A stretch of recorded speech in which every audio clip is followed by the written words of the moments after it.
Estamos aqui, 3 horas. Como eu falei para vocês, essa semana será uma semana muito especial, porque eu estou trazendo aqueles convidados, conforme eu prometi para vocês. E a nossa convidada de hoje é a Lívia Borges. Ela é uma querida, ela é psicóloga, escritora, mestre em ciência política com foco em direitos humanos, cidadania e estudos sobre a violência. Então é com muito prazer que eu recebo aqui hoje a Lívia. E o nosso tema, conforme eu anunciei aqui no Instagram, será a violência contra a mulher com deficiência. Conectadas. Conectadas. Pois é. Eu, Então, aí eu queria que você contasse então essa sua história para chegar aqui nesse mundo da deficiência. eu venho, na verdade, da área jurídica. Eu advoguei por quase 10 anos e atuava na área criminal e fui me encantando pelo ser humano, sabe? Por tudo aquilo que às vezes fazia com que ele se envolvesse em determinadas situações. E isso foi me aproximando do âmbito da psicologia. Então, já durante o curso de direito, eu já me interessava pela psicologia, né? Então, anos depois, eu voltei aos bancos universitários, né? E fui estudar psicologia. Na psicologia, eu tinha uma disciplina que era a psicologia do excepcional, para você ver como a terminologia mudou, né?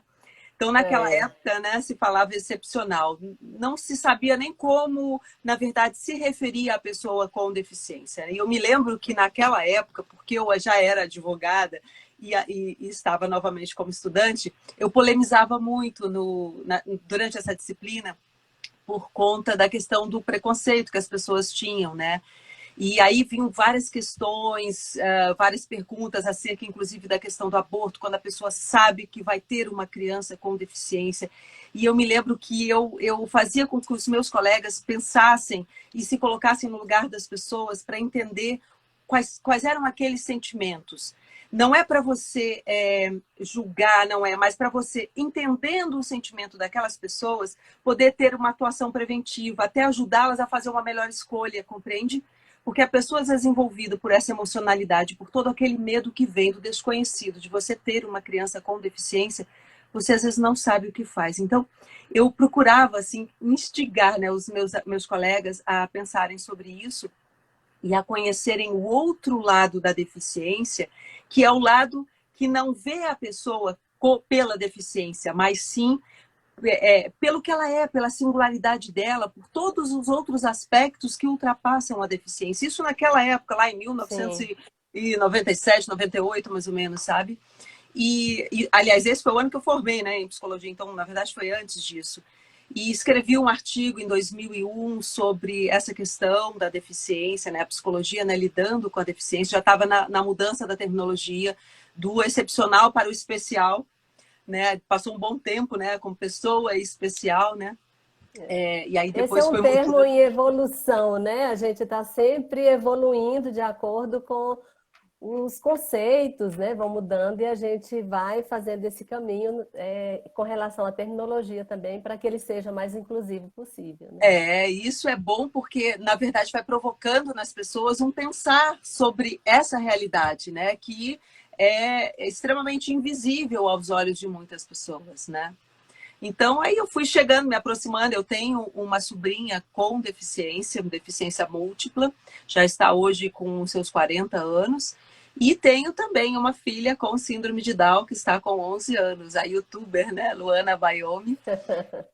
Ela me ensina muito, a gente tem aquela ideia de que vai ensinar muito para os filhos, na verdade, a gente aprende mais do que ensina, É né? verdade, é Então foi assim que eu verdade. cheguei a esse universo da deficiência.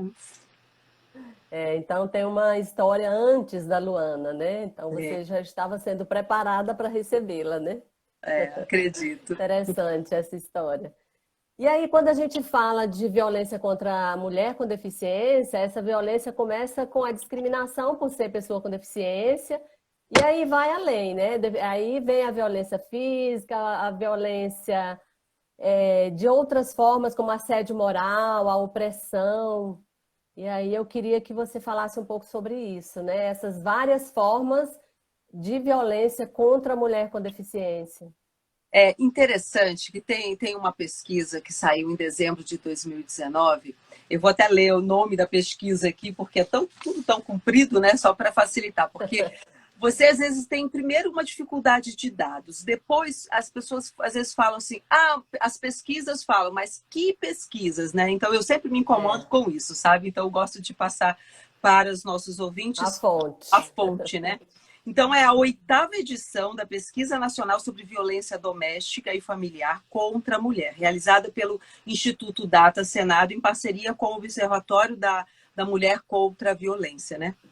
Então, lá eles fazem a pergunta para várias pessoas, várias mulheres, sobre a percepção da violência, sobre se elas conhecem pessoas que foram, né, sofreram violência, e também sobre elas, se elas sofreram. Né? E é interessante que quando elas se referem ao conhecimento do universo feminino, de mulheres conhecidas, amigas, familiares que sofreram algum tipo de violência, normalmente elas se reportam a violência física, nossa, disparado, dá 66%, né, de que elas têm esse conhecimento de que essas mulheres foram abusadas fisicamente, né?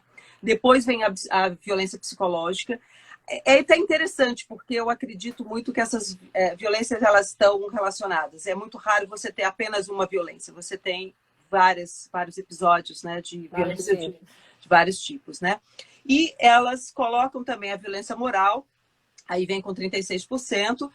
E uma coisa me chamou a atenção. A violência sexual, elas só relataram 16%, quer dizer, só 16% das pessoas relataram ter conhecimento da violência sexual. E a patrimonial, 11%. Mas a sexual me chamou a atenção, principalmente quando a gente pensa, né, no universo da mulher com deficiência. Em sabendo o quanto essas mulheres são vulneráveis pela condição de ser mulher acrescida da deficiência. E aí a gente tem um universo múltiplo de deficiências que colocam essa mulher com mais facilidade de entendimento sobre o que está acontecendo ou não. Passando por essa questão do entendimento, nós temos a questão da comunicação. Como comunicar isso? Então, primeiro eu preciso entender o que está acontecendo e que eu tenho direitos que me protegem daquela situação. Isso é um dado. O outro é como fazer outra pessoa saber o que está acontecendo comigo. Então, se ela tiver um problema, né, com relação à fala, ou tiver uma deficiência intelectual, isso já dificulta, já vulnerabiliza de uma forma muito mais, vamos dizer assim, delicada do que a outras pessoas. Depois vem onde denunciar, como denunciar. E se essas pessoas a quem essa vítima for denunciar estarão preparadas para receber essa informação e entender o significado.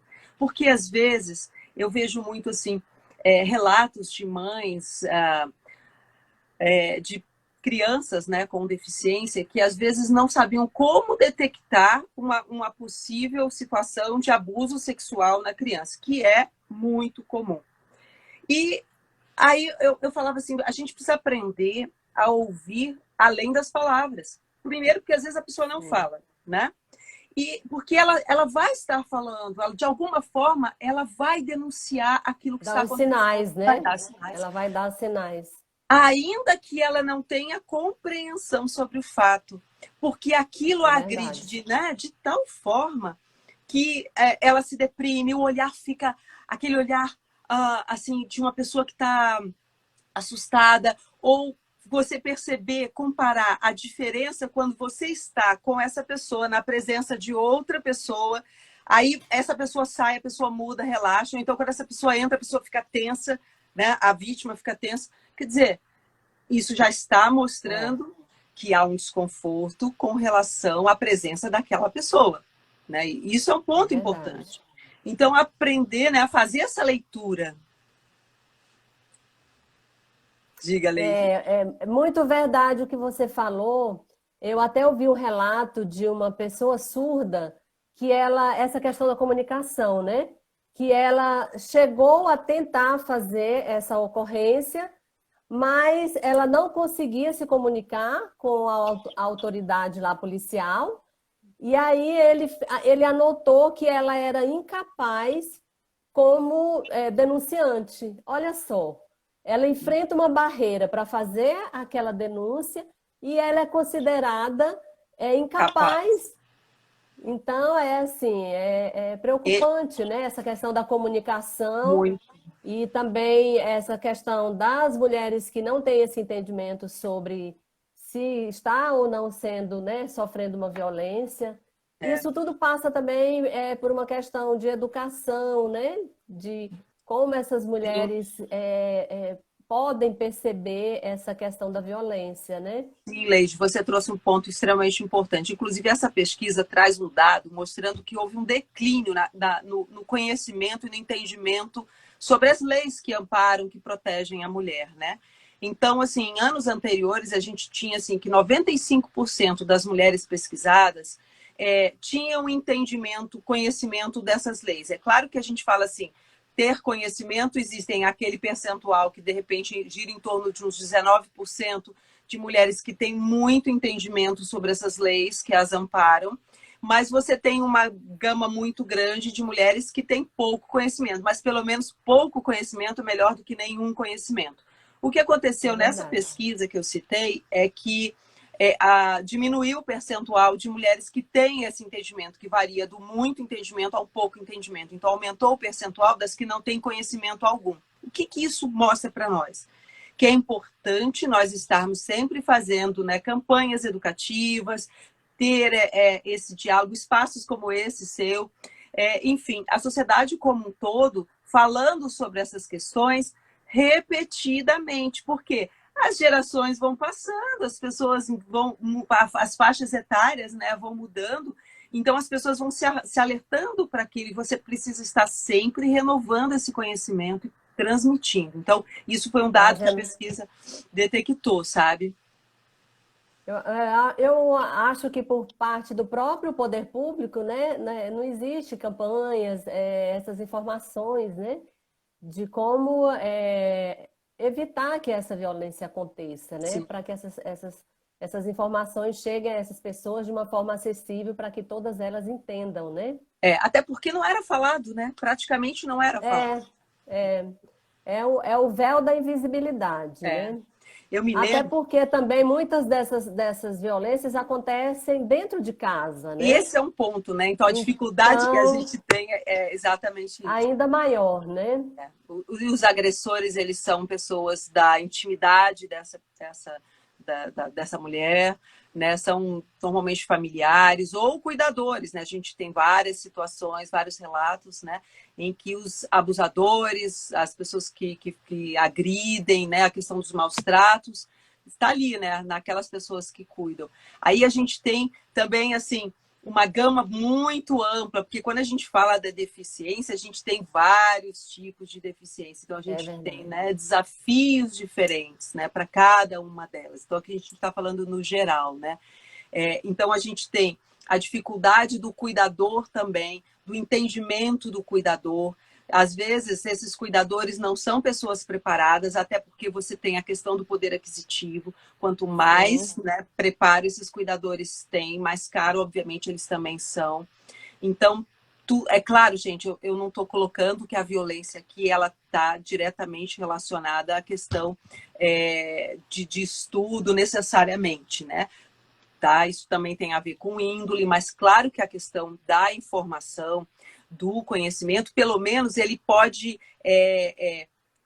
vamos dizer assim, limitar aquela ação de uma pessoa que de repente tem uma índole já tem um desvio de caráter, algo assim. Então ele já sabe que vai ser punido, já sabe que tem ali uma lei que ampare, mas o problema, Leide, é que a gente ainda tem, infelizmente, essa cultura da impunidade. Esse é um dos pontos pelos quais muitas mulheres também não denunciam, porque Pois não é, e acreditam. aí isso se agrava no caso da mulher com deficiência, porque já existe essa dificuldade da mulher sem deficiência de fazer a denúncia, porque muitas vezes é uma pessoa do seu convívio, existe uma relação de afeto entre ela e o agressor. Exato. E imagine com a pessoa com deficiência, com a mulher com deficiência, Muito, né? muito grave isso, Leide. Inclusive porque há uma relação de dependência, dependência de cuidado, dependência até às vezes para a pessoa se locomover, ela tem essa dependência, entendeu?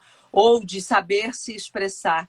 Então aí a gente vê, Leide, uma dificuldade assim até cultural mesmo, que aí, vamos dizer assim, impacta nas questões institucionais do atendimento a essa mulher, do entendimento, né, de que é necessário acessibilidade de comunicação, de se você percebeu que essa pessoa então não consegue se comunicar desta forma, encontrar, por exemplo, um intérprete de Libras ou então um outro profissional que possa entender aquela pessoa e não rotular, né, como incapaz, né? Esse é o É método mais verdade. fácil, né?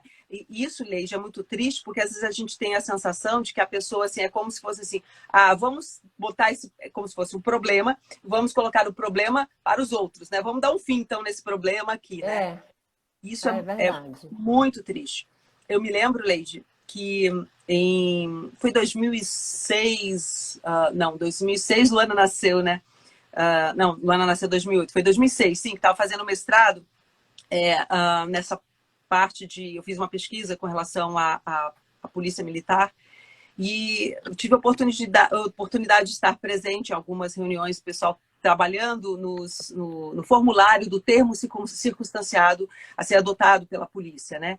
E eu me lembro que, à época, eu percebi que não havia essa pergunta sobre a pessoa com deficiência, né? Então, se a vítima ou se o agressor, quais as características, eu estava vendo também a questão das etnias, né? A questão racial também. Então, tudo são dados que, se você não tem esses dados, fica muito difícil de você pleitear políticas públicas, né? Então, eu me lembro que a gente já alertava, né, que não tinha esse dado naquela época, né? Isso era uma pergunta que eu ia te fazer também, né? Que o enfrentamento começa com essa dificuldade por falta de Sim, dados, né? A gente não tem dados.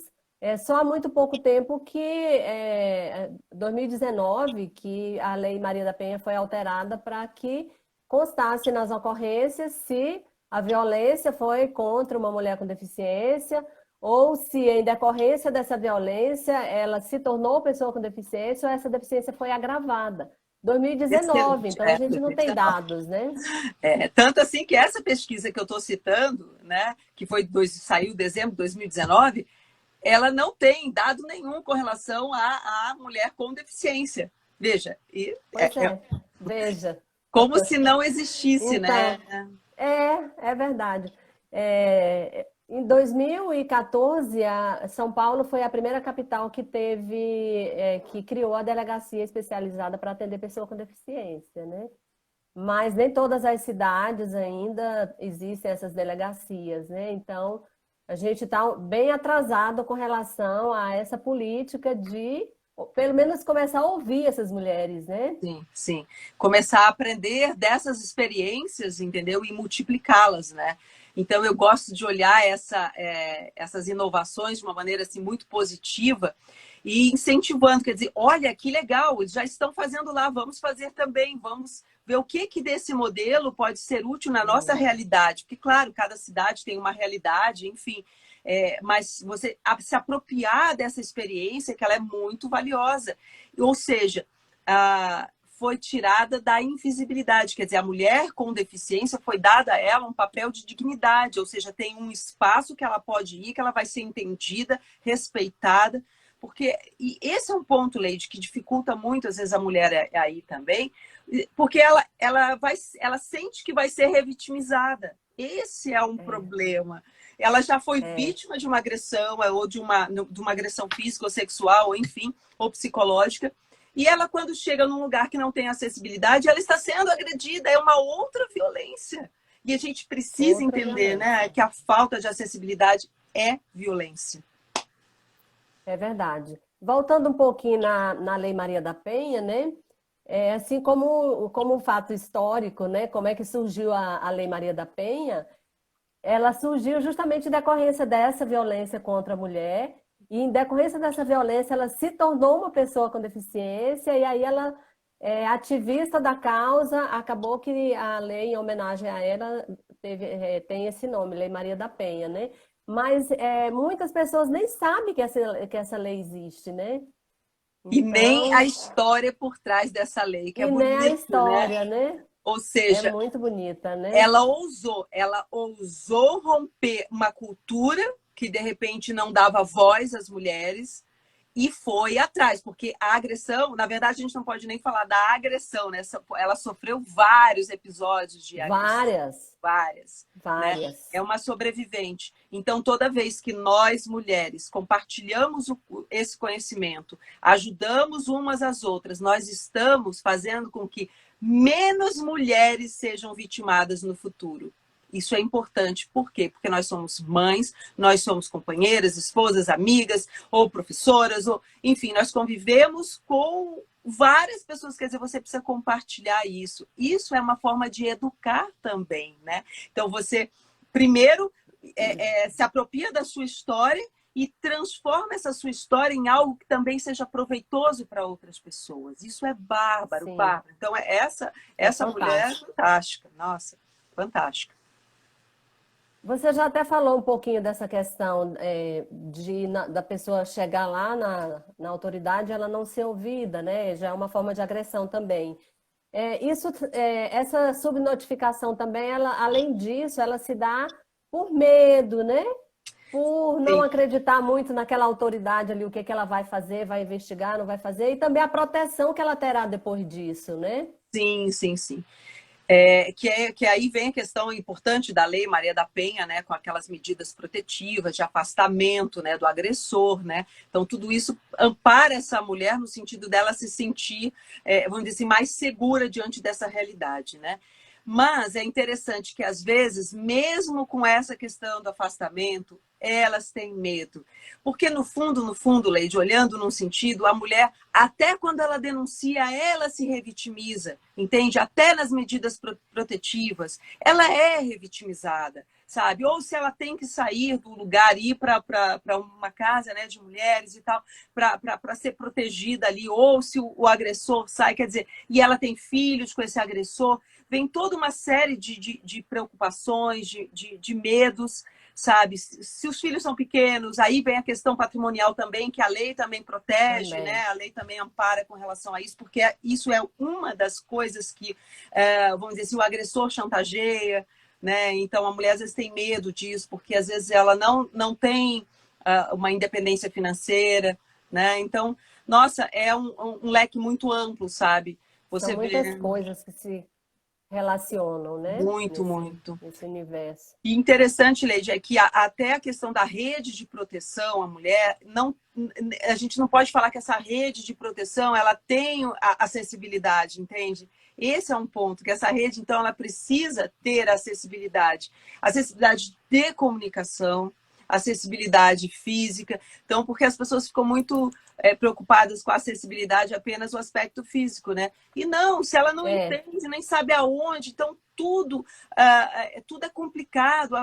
Você vai ler a informação, não sabe. Às vezes, para gente que não tem essa dificuldade, não tem uma deficiência intelectual, quando você vai, você fica, peraí, deixa eu ler de novo para saber onde é, né? Porque tem coisas que são é. tão absurdas, né? Então, desenvolver essa cultura de se colocar no lugar do outro para entender essa multiplicidade de necessidades. Mas isso, Leide, aí eu vou fazer um comentário, é que às vezes não é nem por mal, sabe? É porque antes essas pessoas viviam escondidas em casa.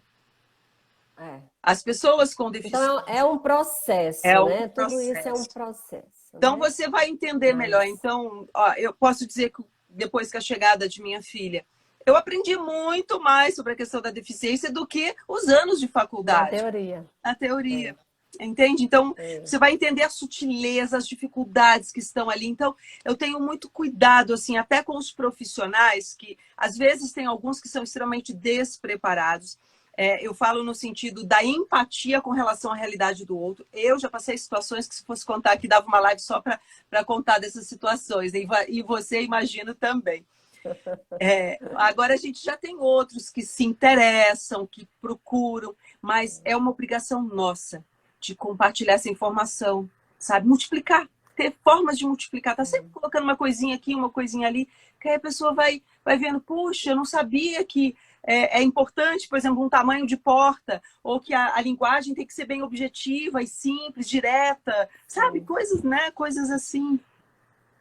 É por isso que a gente insiste tanto na inclusão, né, Lívia? Porque quando todo mundo tiver a oportunidade de conviver com com deficiência, de vários tipos de deficiência, ela vai tendo esse entendimento, né? Do que o outro Exato. necessita, do que é importante. Porque você falar sem ter a experiência de viver aquilo é totalmente diferente, né? Então a gente vai Totalmente. insistir nessa questão da inclusão, né? Porque, como a Totalmente. gente sempre fala, a inclusão é boa para todo mundo, né? Eu me lembro quando Luana tinha acho que uns 6, 7 meses, algo assim. Me lembro que acho que foi depois da primeira cirurgia que ela fez. A gente participou de uma corrida do batalhão escolar lá no parque da cidade, né? E eu me lembro que a Luana no canguru, assim, no meu peito, né? E eu fiz no computador, assim, uma faixa, assim, pró-inclusão. E olha que naquela época, Leide, eu não tinha noção do desafio que ainda viria pela frente. Olha, isso há praticamente 11 anos atrás, entende? A gente avançou demais daquela época para cá, mas naquela época eu já botei essa faixa pró-inclusão. E tô eu com o Luana andando lá no canguru, né, na tal da corrida, fazendo essa campanha já de conscientização, sabe? Eu acho que a gente tem que conscientizar, né? E é por isso que a gente está aqui falando sobre esse tema, né? Porque sempre que a gente aborda esse tema da pessoa com deficiência, a gente consegue atingir e sensibilizar alguém, né? Se for uma Sim. pessoa, já vai sendo uma pessoa a mais que vai ter essa consciência do que a gente está falando, do reconhecimento desses direitos, né? Que as pessoas ligam a pessoa com deficiência à incapacidade ainda, né?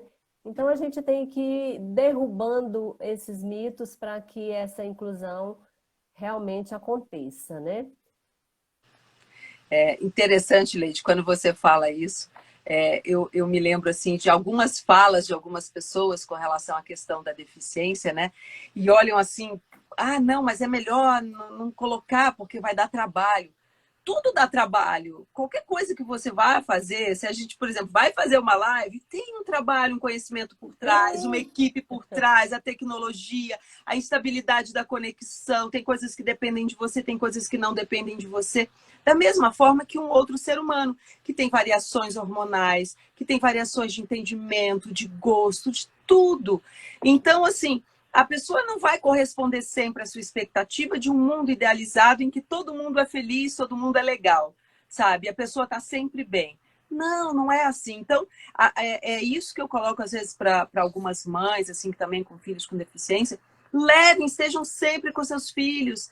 As únicas vezes que não saí com Luana para algum contexto é quando o contexto não era adequado para uma criança, que é completamente sim. diferente. Não é porque não é adequado para uma criança com deficiência. Isso não existe. Compreende? Isso não existe. Então a gente vai com ela a todos os lugares, as pessoas olham. Então tem horas que ela tem situações que não são tão adequadas assim, alterações de humor, né? Enfim, às vezes tem uma crise sensorial, né? E você tem que compreender. Aí alguém olha pra gente assim e fala assim: nossa, que mãe louca, que não dá É. limite pro seu filho, ou porque já está estressada, porque não entende a realidade do outro. Então a Não gente entendem. tem que É, expor isso para que elas possam entender, né? Eu até não as critico, é. né? Vamos compartilhar o conhecimento, a É. informação, as Eu experiências. vivia, eu vi, eu vivia muito essas experiências também com Juliana, que é mais velha do que a Luana, e que o contexto ainda era um pouquinho pior, né? Mas eu sempre Imagina. encarava aquilo assim como uma curiosidade, ia lá e explicava, sem achar, ficar pensando, ah, tá com preconceito, porque eu acho que a informação é melhor do que você, né, acirrar os ânimos ali É, se você tem essa disposição para informar, para explicar a situação, né? Tem horas que não é fácil, Então, eu lhe confesso. Tem horas que não é não fácil. é fácil. Mas E aí, realmente. então, Liv, você queria falar mais alguma Então, coisa? realmente é melhor sair a saída pelo bem, né? A saída pela compartilhar informação do que entrar no atrito, né? É... E aí, diante de todas essas questões, de todas essas dificuldades, tem uma coisa que eu queria te perguntar também, que eu não sei se eu tenho uma visão errada, assim, que a violência psicológica, ela é subestimada em relação às outras violências física, sexual, Sim, porque às sim, vezes sim. ela é tão, ela causa tanto dano que mas esse dano não é medido assim, né? Não é mensurável. Então, assim, a dificuldade de você comprovar a violência psicológica, a dificuldade das pessoas entenderem que aquilo é valioso, porque elas entendem que é importante aquilo quando acontece com elas. Mas quando acontece com os outros, a tendência é sempre subestimar, minimizar, desvalorizar, inferiorizar. É sempre assim, ou então, coisa da sua cabeça. A gente tá no século XXI e ainda tem o preconceito de que é coisa da sua cabeça. Gente, coisa da sua cabeça mata, entendeu? Coisa da sua É. cabeça cura e coisa da sua cabeça mata. Então, coisa da sua cabeça é importante. Então, vamos dar valor a isso, né? Então, sim, tem todo sentido isso que você colocou. Então, a gente já está partindo já para a segunda metade do nosso tempo, e aí eu queria que você desse dicas assim para as mulheres, como prevenir a violência, o que é que a gente pode fazer para que não haja violência, né? Então, quais as dicas assim para prevenção dessa violência? Essa tua pergunta, Leide, merece um seminário, porque ela é extremamente ampla. Então, a gente tem a realidade da pessoa, a gente tem a realidade do contexto social em que essa pessoa está inserida, a família dentro desse social, a gente tem uma cultura maior institucional também. Então, você, quando fala de prevenção, você precisa passar por esses níveis e pensar na prevenção também nas diferentes fases dela. Então, você tem a dimensão, a prevenção primária, quando aquilo não aconteceu, que então, a gente está aqui nessa live procurando estimular as pessoas a refletirem, compartilharem informação, para que não ocorra essa violência, a violência primária, prevenção primária, aliás. E aí, no caso da violência, você pode trabalhar, então, para fazer essa prevenção primária, com as escolas, com as igrejas, quer dizer, buscar parceiros, né? Com as polícias, polícia civil, polícia militar. Você vai utilizando a sociedade de uma maneira geral para que toda ela, entendeu, fortaleça esses laços e compartilhe essa informação. Porque quando você compartilha a informação, e a informação ela tem que ser de duas vias. Uma, mostrando as consequências se a pessoa viola as leis, se a pessoa agride, tá? Isso é um tipo de formação. A outra é você trabalhar a natureza humana, fortalecer os vínculos, mostrar o dano, a consequência, por exemplo, do bullying. Então, você começa ali nos primeiros anos de vida, você já começa dentro de casa, você começa na escola. Isso tudo é prevenção primária, sabe? E é uma prevenção primária em que todos nós somos responsáveis. A gente não pode atribuir somente ao governo, né, ao Estado, através de seus governos, que sejam responsáveis por isso. Não. E nem querer só legislação. Não é. Inclusive, sabe, acredito muito que quanto maior o número, né, de legislação, maior, na verdade, a demonstração que a sociedade ainda está muito assim, distante de uma saúde, sabe, coletiva. Tá? Então, aí você precisa das leis para amparar, porque as pessoas ainda não entenderam os direitos das outras, não entenderam como se comportar, não entenderam que aquilo tem consequências, né? Então, claro, se você olhar no pensamento, inclusive, das pessoas como prevenção, nessa prevenção primária, elas vão querer o endurecimento dessas leis, sabe? E às vezes não é questão só do endurecimento das leis, é a aplicação da lei, porque a gente tem tanto Entendi. subterfúgio que acaba gerando, vamos dizer assim, uma consciência de impunidade. E esse foi um dado importante que eu detectei na pesquisa que eu fiz com mais de 500 policiais militares em 2006, sobre, inclusive, a motivação deles. Quer dizer, eles estavam tão imersos nessa questão da impunidade que eles se sentiam se arriscando a própria vida diariamente, a vida da sua família diariamente, para não acontecer nada. E a pessoa no dia seguinte ser solta e olha assim, eu sei onde você mora, eu sei que você é. Isso é muito grave, isso é muito sério. Muito, Então, muito né? grave. E isso interfere na nossa prevenção primária, que é uma, né, dos níveis de prevenção.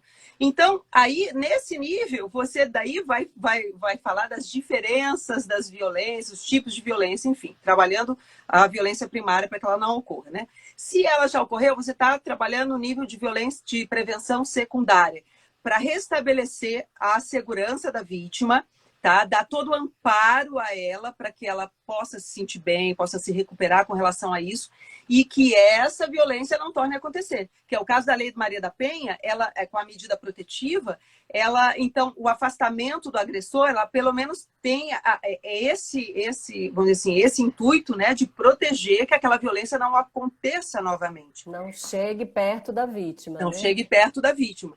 Mas o dano já está lá, o dano emocional está lá, às vezes o dano físico também está lá, enfim. Então, tudo isso precisa ser trabalhado entendendo essas diferentes escalas, inclusive com os órgãos que são, por exemplo, aqueles em quem a vítima vai denunciar, né? Quem recebe a informação. E o interessante, Leite, que nessa pesquisa que eu apontei aqui, eles, quando perguntaram para as pessoas se elas fossem denunciar onde elas iriam, o 180 saiu, acho que em terceiro lugar, o Disque 100 ou o Disque 180, né?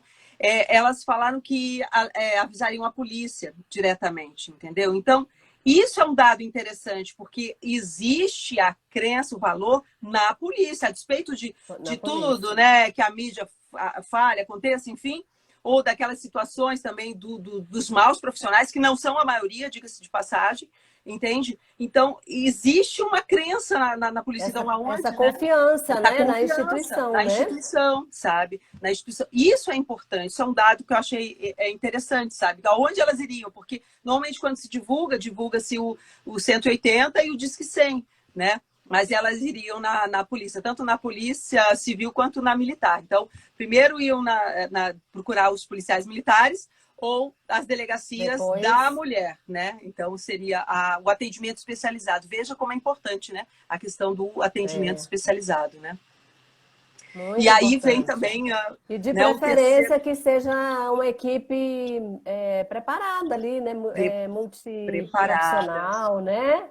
sim, para não revitimizar. Esse é um cuidado, para não revitimizar a vítima, sabe? Então, a pessoa precisa ser preparada.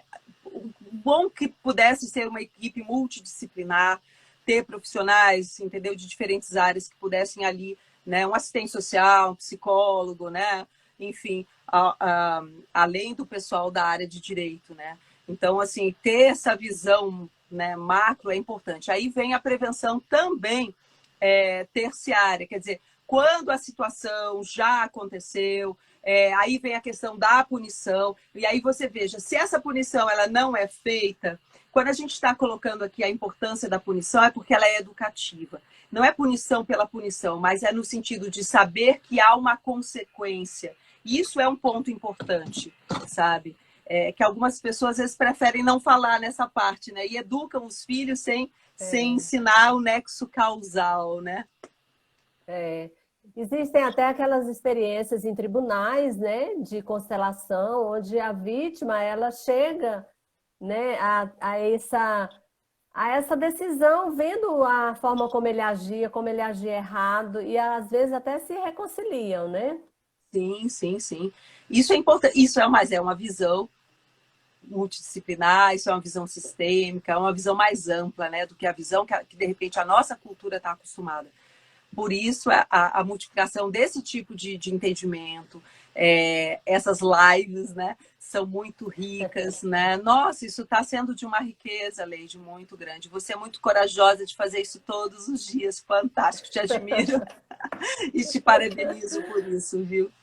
Mas eu estou me desafiando. Olha que já era difícil gravar um vídeo. Aí fazer a live ao vivo já é um pouquinho mais difícil. E ainda fazer todo dia é um desafio, né? Mas foi a forma como eu encontrei para, nesse período que a gente está em casa, poder falar mais com essas pessoas, né? Ter mais oportunidade e trazer pessoas aqui diferentes, de várias áreas também, para ampliar, né, essa visão da pessoa, dos direitos, né, das garantias. A ideia é essa, né? E Agora, aí a outra pergunta que...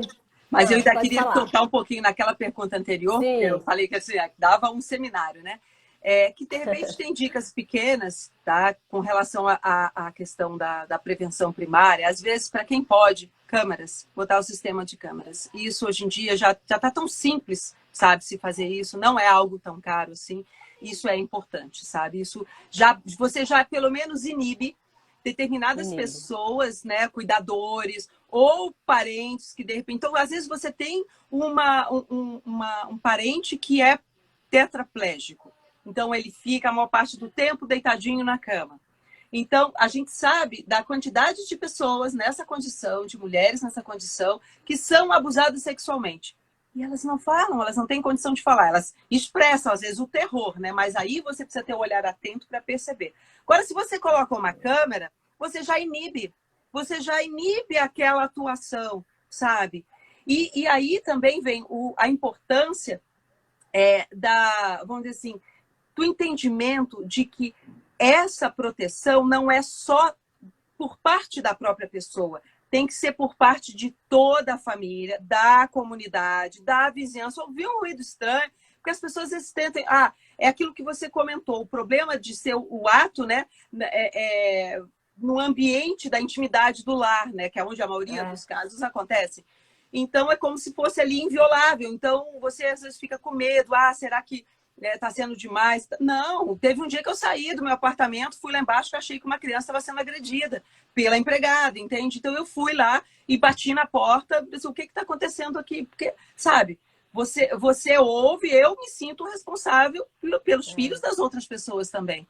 Então, Aquilo que se dizia antigamente não se deve mais praticar, que é em briga de marido e mulher não se mete a colher, né? se Então, em mete, caso de violência, a gente tem que meter a colher sim, tem né? que meter a colher, sim, exatamente. Então, isso é E a gente ampliar, né, tem que esses lembrar também, contatos. sim. E aí tem as pessoas que estão institucionalizadas, né? Que ainda ficam mais vulneráveis, né? Muito mais. E aí é preciso um trabalho dentro da instituição para despertar esse entendimento. Porque, veja, você vai ter um perfil de pessoa que não vai se modificar com entendimento nenhum, tá? Então, você tem um perfil de agressor que ele não vai se modificar. Então, você vai criar para esse daí medidas que dificultem a ação dele ou inibam a ação dele. Já para outras pessoas que às vezes não entendem que maus tratos é violência, é crime, a pessoa, então, né, às vezes com uma informação, com um curso, uma capacitação, consegue entender que aquilo que eu estava fazendo era um maus tratos. Então, pegar, virar a pessoa de qualquer jeito. Então, você chega e fala assim, olha, agora eu vou virar você desse lado. Eu tive uma avó que ficou durante 5 anos numa cama. Então, eu conheço isso de perto também. A importância de você dizer assim, olha, agora nós vamos dar o seu banho. Porque simplesmente virar como se aquele corpo não pertencesse àquela pessoa, sabe? E esse É uma endurecimento é agressão. uma agressão. E esse endurecimento, ele ocorre até por parte, assim, às vezes até nem por mal do cuidador, sabe? Às vezes até por uma autodefesa emocional de não sofrer com a dor do outro.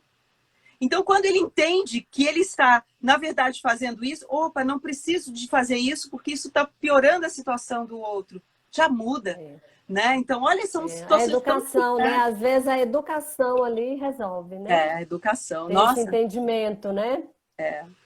Lívia, você já até falou da questão de onde denunciar, mas só repetindo, reforçando aí para que as pessoas tenham bem certinho como que ela pode fazer essa denúncia desses agressores. o Disque 100, o Disque 180, dependendo da situação, pode ir à Defensoria Pública, as delegacias especializadas, né, Delegacia da Mulher. E às vezes, se a pessoa não consegue ir a lugar nenhum fazer nada disso, conte para a primeira pessoa que você tenha confiança, que esteja distante, né, do agressor, para você verbalizar ou tentar verbalizar essa realidade. Isso é extremamente importante. Então, assim, eu acredito muito, Leide, na importância das parcerias. Ou seja, você não tentar fazer tudo sozinha. Porque, olha, se para a mulher romper o ciclo da violência já é difícil, você imagina romper o ciclo da violência de uma mulher com deficiência. É muito mais difícil. Então, por isso, precisamos dessa união, precisamos de contar umas com as outras, de contar para alguém próximo. Não importa se essa pessoa até não é da sua família. Às vezes, até uma pessoa que não é da sua família, que às vezes vai validar o que você está dizendo. Porque vai olhar assim, oh, nossa, isso não é absurdo, porque não naturalizou, entendeu? Porque às vezes a pessoa da família está tão acostumada já, às vezes, com o trejeito da última pessoa, e não valida que aquilo, na verdade, é um sinal de que ela está sendo agredida e que ela está pedindo socorro. E alguém de fora consegue perceber isso. Né? Então, esse é um ponto importante, sabe, Leide? Muito importante, Lívia. Então, estamos chegando ao fim, porque daqui a pouco eles cortam, tiram a gente do ar. E aí eu queria que você falasse, porque você também é cofundadora do Instituto Fidúcia e da Proconsciência. Eu queria que você falasse qual é a missão do Instituto, do Proconsciência. Fique à vontade para falar sobre esse trabalho. Eu sei que o Instituto Fidúcia também tem na sua missão essa preocupação com o combate à violência. Sim, sim. Então, você fica à vontade aí para falar sobre o Fidúcia e o Proconsciência. Então, com relação ao Fidúcia, a gente tem a preocupação de oferecer soluções jurídicas e também na área de desenvolvimento humano, propagando conhecimento, né, compartilhando esse tipo de informação, esse tipo de conhecimento multidisciplinar, através de consultorias, de capacitação, de produção de conteúdos. E aí tem uma parceria com a Proconsciência, que a Proconsciência ela nasceu de encontros de pessoas que queriam um mundo melhor, queriam transformar o mundo e usavam a arte, filosofia oriental, meditação, espiritualidade, enfim, psicologia. E aí transformamos uma clínica de psicologia e psicossomática e hoje ela é uma editora também. Então, esse ano de 2009, nós a transformamos em editora para podermos editar esses conteúdos, inclusive muitos conteúdos já com essa ideia de comunicação acessível. Então, vai ter alguns conteúdos voltados para essa área de inclusão. A gente quer dar oportunidade para que esse conhecimento chegue nas pessoas, porque uma coisa, Leide, me preocupou muito, sabe? As coisas são muito caras. Os tratamentos são muito caros, os livros são muito caros. É claro que hoje em dia a gente tem muito e-book, a gente tem muita coisa na internet, mas às vezes para uma mãe que recebeu agora, né, a sua criança com deficiência, para ela procurar tudo isso é muito complicado, Leide, não é fácil. E às vezes você armazena tudo isso e não tem nem tempo de ver, de ler, não é? Não acontece? Depois não acha, não sabe onde armazenou. Exatamente. Então, a gente quer colocar algumas dessas coisas num material acessível para essas pessoas com baixo custo também. Não quer dizer que a editora tudo será com baixo custo, não é essa a ideia, porque uma coisa precisa sustentar a outra, né?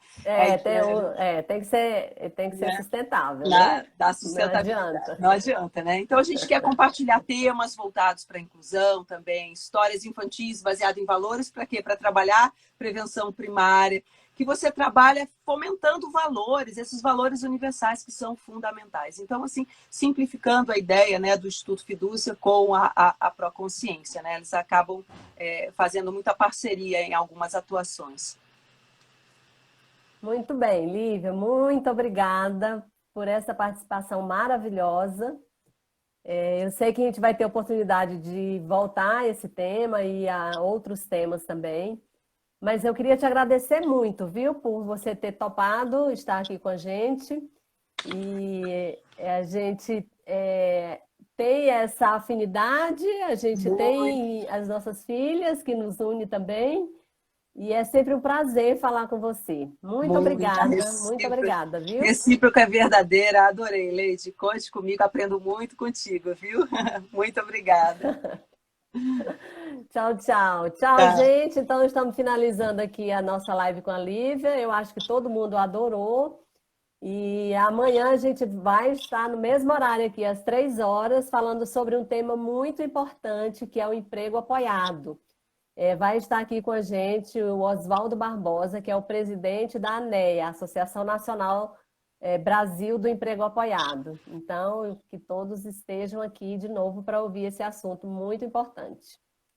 Então, obrigada, Lívia. Tchau, Obrigada, pessoal. tchau, Até pessoal. amanhã.